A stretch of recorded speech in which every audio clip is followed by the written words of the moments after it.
विश्व भर में लोगों से कहना चाहता हूं, कम मेक इन इंडिया।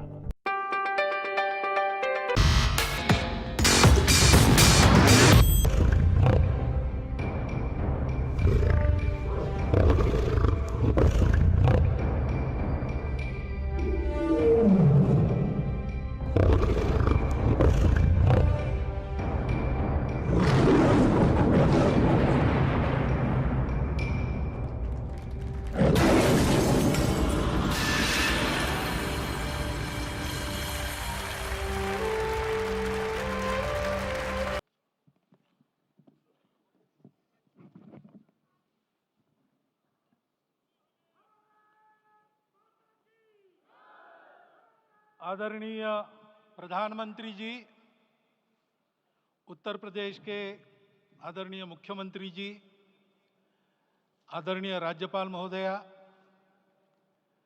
देश के आज विद्यमान सभी पंथ संप्रदायों का प्रतिनिधित्व करने वाले हमारे संत ऋषि आचार्य गण और समाज के सब स्तरों का प्रतिनिधित्व करने वाले निमंत्रित महानुभाव, आज का आनंद शब्दों में वर्णनातीत है और उसके वर्णन करने का प्रयास इसके पहले के वक्तव्यों में अच्छा हो गया है।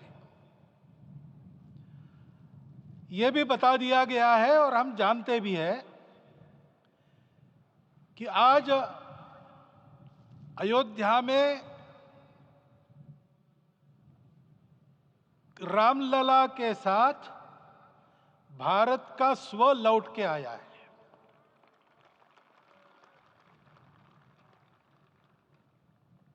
और संपूर्ण विश्व को त्रासदी से राहत देने वाला एक नया भारत खड़ा होके रहेगा, इसका प्रतीक आज का कार्यक्रम बन गया है। ऐसे समय में आपके उत्साह का, आपके आनंद का वर्णन कोई नहीं कर सकता। हम यहां पर अनुभव कर रहे, पूर्ण देश में यही वातावरण है।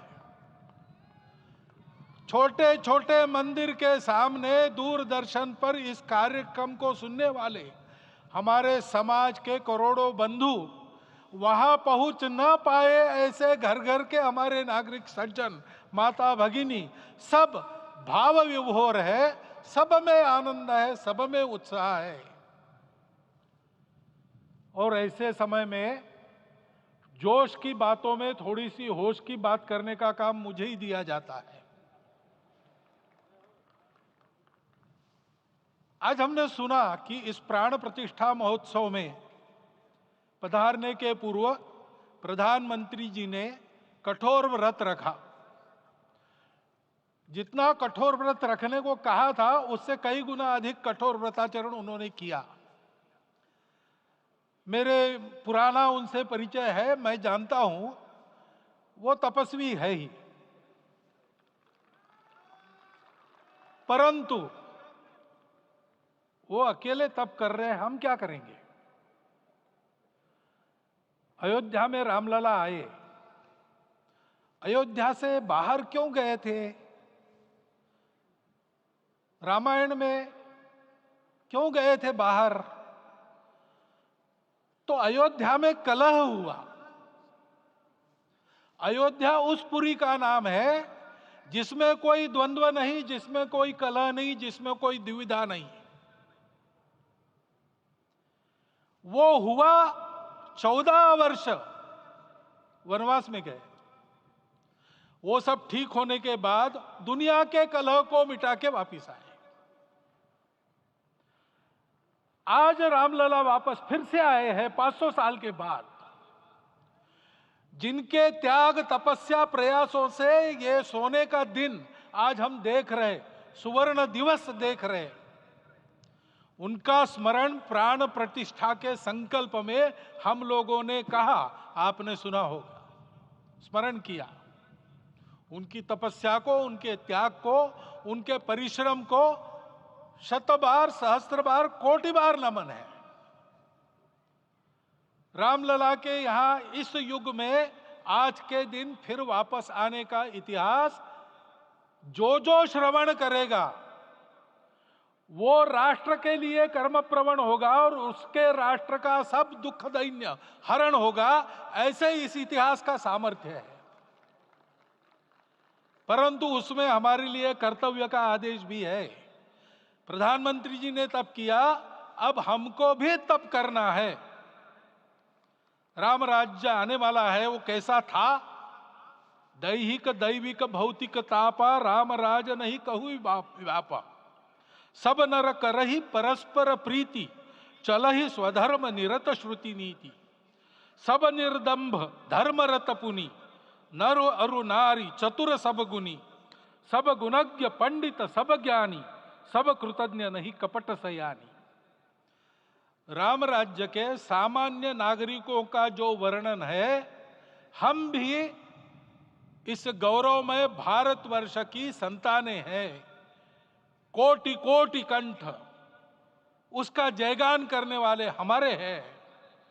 हमको इस प्रकार के व्यवहार को रखने का तप आचरण करना पड़ेगा। हमको भी सारे कलह को विदाई देनी पड़ेगी। छोटे छोटे परस्पर मत रहते हैं, छोटे छोटे विवाद रहते हैं, उसको लेकर लड़ाई करने की आदत छोड़ देनी पड़ेगी। आखिर है क्या? ये बात बताई, वो सामान्य नागरिक कैसे थे? निर्दंभ, प्रामाणिकता से आचरण करने वाले, केवल बातें करने वाले नहीं और बातें करके उसका अहंकार पालने वाले नहीं थे। काम करते थे, आचरण करते थे और अहंकार नहीं था। ऐसे वो थे और धर्मरत थे। यानी क्या थे? इस पर कठिन भाषा में प्रवचन बहुत लंबा हो सकता है, लेकिन थोड़े में धर्म के जो 4 मूल्य जिनकी चौखट पर धर्म है, ऐसा श्रीमद् भागवत में बताया है, सत्य करुणा शुचिता तपस, उसका आज हमारे लिए युगानुकूल आचरण क्या है? तो सत्य कहता है कि सब घटों में राम है, ब्रह्म सत्य है, वही सर्वत्र है। तो हमको ये जानकर आपस में समन्वय से चलना होगा, क्योंकि हम चलते हैं, सबके लिए चलते हैं, सब हमारे हैं, इसलिए हम चल पाते हैं। और इसलिए आपस में समन्वय रखकर व्यवहार करना, यह धर्म का पहला जो पैर है, सत्य, उसका आचरण है। करुणा दूसरा कदम है, उसका आचरण है सेवा और परोपकार। सरकार की कई योजनाएं गरीबों को राहत दे रही, सब हो रहा है, लेकिन हमारा भी कर्तव्य है, ये सब समाज बांधव हमारे अपने बंधु है।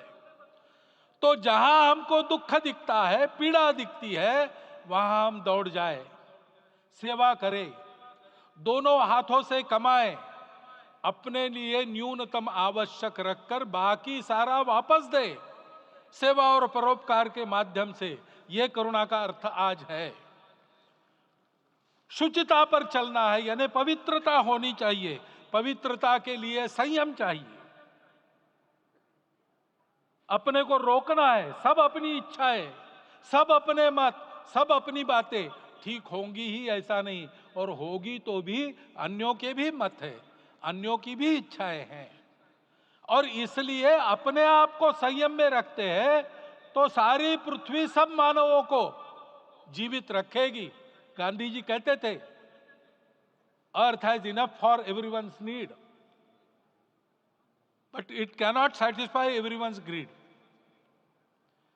तो लोभ नहीं करना, संयम में रहना और अनुशासन का पालन करना, अपने जीवन में अनुशासित रहना, अपने कुटुंब में अनुशासन रहना, अपने समाज में अनुशासन रहना। सामाजिक जीवन में नागरिक अनुशासन का पालन करना। भगिनी निवेदिता कहती थी कि स्वतंत्र देश में नागरिक संवेदना रखना और नागरिक अनुशासन का पालन करना, यही देशभक्ति का रूप है। इससे जीवन में पवित्रता आती है। और तपस का तो मूर्तिमान उदाहरण आपके सामने आज दिया गया। व्यक्तिगत तपस तो हम करेंगे, सामूहिक तपस क्या है? संगच्छध्वम संवदध्वम सम वो मनांसी जानता। हम साथ चलेंगे, बोलेंगे आपस में, उसमें से एक सहमति का संवाद निकालेंगे, एक ही भाषा बोलेंगे, वो वाणी मन वचन कर्म समन्वित होगा और मिलके चलेंगे, अपने देश को विश्वगुरु बनाएंगे। ये तपस हम सबको करना है। 500 वर्षों तक अनेक पीढ़ियों ने लगकर परिश्रम करके प्राणों का बलिदान देके खून पसीना बहाकर आज ये आनंद का दिन सारे राष्ट्र को उपलब्ध करा दिया। उन सब के प्रति हमारे मन में कृतज्ञता है। मैं यहां बैठता हूं तो मेरे मन में विचार आता है कि मुझे बिठाया, मैंने क्या किया? वो तो जो उन्होंने किया उसका प्रतिनिधि भी मुझे बनाया गया है। उस प्रतिनिधि के नाते मैं ये अवदान स्वीकार करता हूं और उन्हीं को अर्पण करता हूं। परंतु उनका ये व्रत हमको आगे लेके जाना है। जिस धर्म स्थापना विश्व में करने के लिए राम का अवतार हुआ था, उस धर्म स्थापना को अनुकूल स्थिति अपने आचरण में अपने देश में उत्पन्न करना, यह अपना कर्तव्य बनता है। रामलला आए हैं हमारे मन को आह्लादित करने के लिए, उत्साही करने के लिए, प्रेरणा देने के लिए, साथ साथ इस कर्तव्य की याद दिलाकर उसमें कृति प्रवण करने के लिए आए हैं। उनका आदेश सर पे लेके हम यहां से जाए। सब लोग तो यहां आ नहीं सके, लेकिन वो सुन रहे, देख रहे। अभी इसी क्षण से इस व्रत का पालन हम करेंगे तो मंदिर निर्माण पूरे होते होते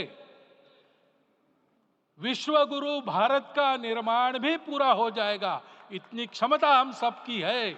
इसका मैं एक बार स्मरण देता हूं, आप सबको धन्यवाद देता हूं और मेरे 4 शब्द समाप्त करता हूं।